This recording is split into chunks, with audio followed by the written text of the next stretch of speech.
Hello guys, welcome to my channel. I hope that you are well. আজকে আমি দেখাতে চলেছি কিভাবে আপনার ইনস্টাগ্রামের প্রোফাইল স্ক্রিনশট নিয়ে 3D আকারে এডিট করতে পারেন। তাহলে চলুন দেখে আসি কিভাবে এডিট করতে হয়।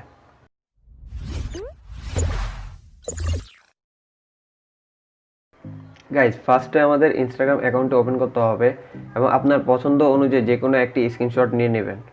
দেন স্ক্রিনশট নেওয়ার পর আপনি আপনার মোবাইলের এডিট অপশন থেকে স্ক্রিনশটটি একটু ক্রপ করে নেবেন। গাইজ, এই ভিডিওটি আপনারা সম্পূর্ণ দেখবেন, তাহলে আশা করি আপনাদের বুঝতে কোথাও অসুবিধা হবে না। আর আপনাদের যদি কোথাও বুঝতে অসুবিধা হয় তাহলে আমাদেরকে কমেন্ট করে জানাবেন। আর আমাদের ফেসবুক গ্রুপে পোস্ট করতে পারেন আপনার প্রবলেমটি, আমি সেখানে সলভ করে দেব। আর আমাদের ফেসবুক গ্রুপ এবং ফেসবুক পেজের লিঙ্ক এই ভিডিও ডিসক্রিপশন বক্সে প্রোভাইড করে দেবো, চাইলে ভিজিট করতে পারেন। আর আমি এই ভিডিওতে যে অ্যাপসগুলো ব্যবহার করেছি তার ডাউনলোড লিঙ্ক এই ভিডিও ডিসক্রিপশন বক্সে প্রোভাইড করে দেবো, চাইলে সেখান থেকে ডাউনলোড করে নিতে পারেন। তাহলে চলুন মিউজিক শুনতে শুনতে ভিডিওটি এনজয় করা যাক।